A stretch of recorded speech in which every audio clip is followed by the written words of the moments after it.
Hello everyone.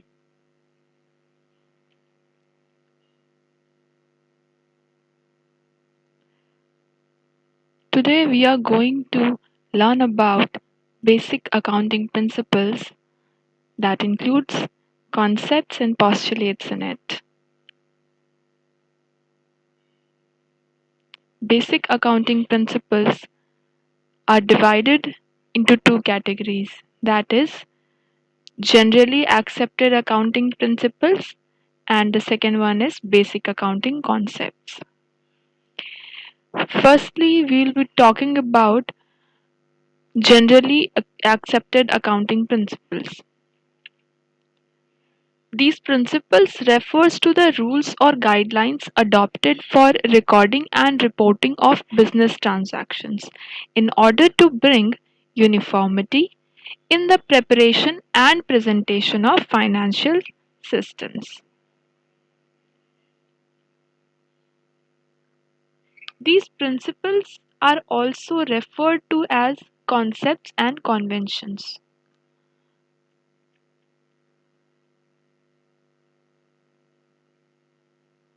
Practically, the various terms such as principles, postulates, conventions, modifying principles, assumptions, etc., have been used interchangeably and are referred to as generally accepted accounting principles.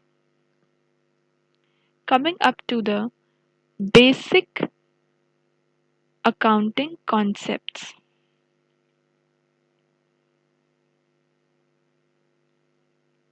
The basic accounting concepts are referred to as fundamental ideas or basic assumptions underlying the theory and practice of financial accounting and are broad working rules of accounting activities. In an organization, how accounting activities are going to be treated is generally listed in basic accounting concepts. Now, moving on to these principles, concepts, and postulates.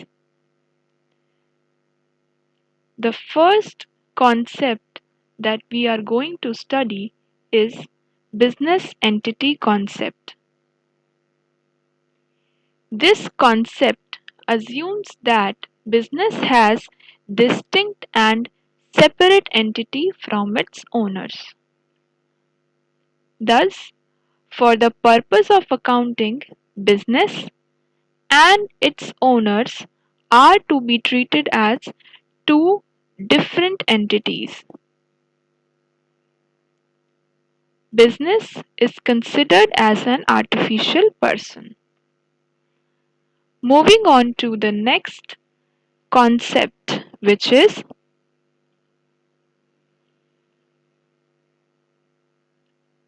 the money measurement concept.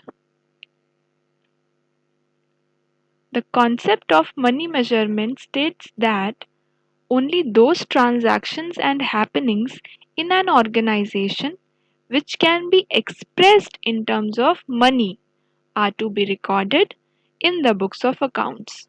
Also, the records of the transactions are to be kept not in the physical units but in the monetary units. Coming up to the next concept, which is the going concern concept. The concept of going concern assumes that a business firm would continue to carry out its operations indefinitely, that is, for a fairly long period of time, and would not be liquidated in near future.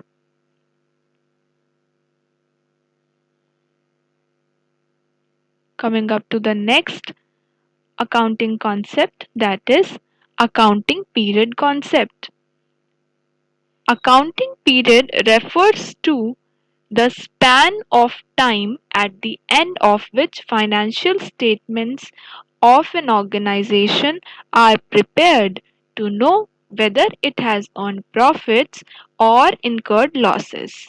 during that period and what exactly is the position of its assets and liabilities at the end of that period. Coming up to the next accounting concept,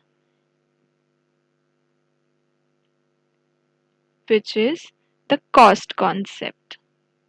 The cost concept requires that all assets are recorded in the books of accounts at their cost price, which includes the cost of transportation, installation, acquisition, and making the asset ready for use.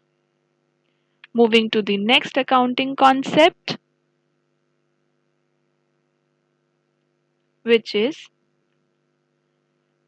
the dual aspect concept. This concept states that every transaction has a dual or twofold effect on various accounts and should therefore be recorded at two places.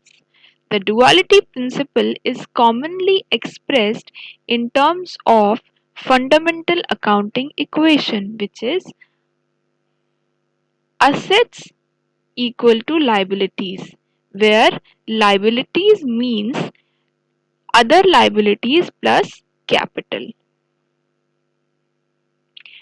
Now moving to the next accounting concept, which is revenue recognition concept. Revenue is the gross flow of cash arising from the sale of goods and services by an enterprise and use by others of the enterprise resources, yielding interest, royalties, and dividends. The concept of revenue recognition requires that the revenue for a business transaction should be considered realized when a legal right receive it arises.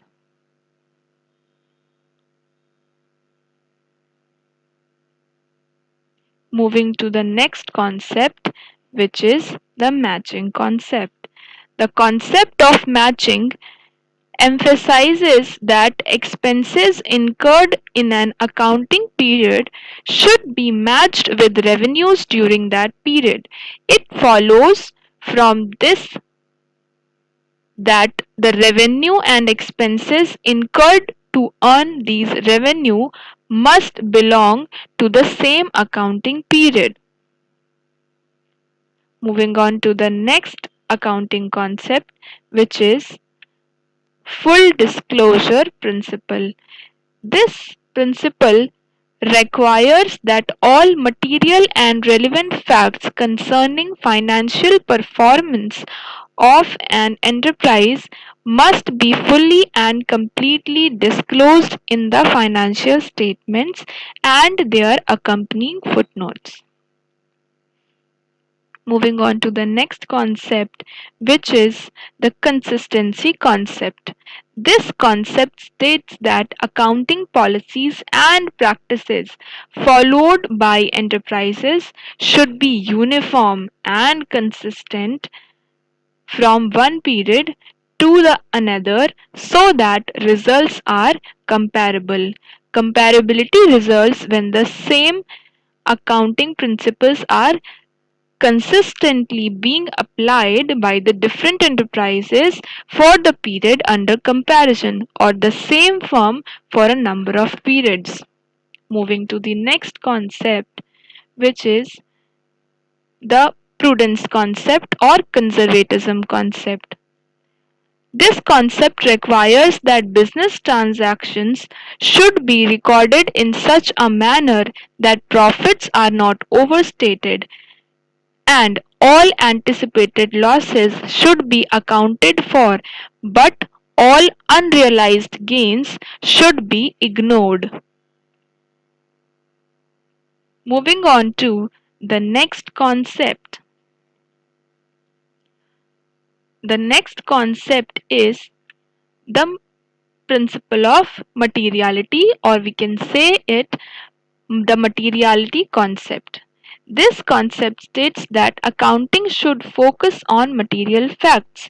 If the item is likely to influence the decision of a reasonably prudent investor or creditor, it should be regarded as material and shown in the financial statements.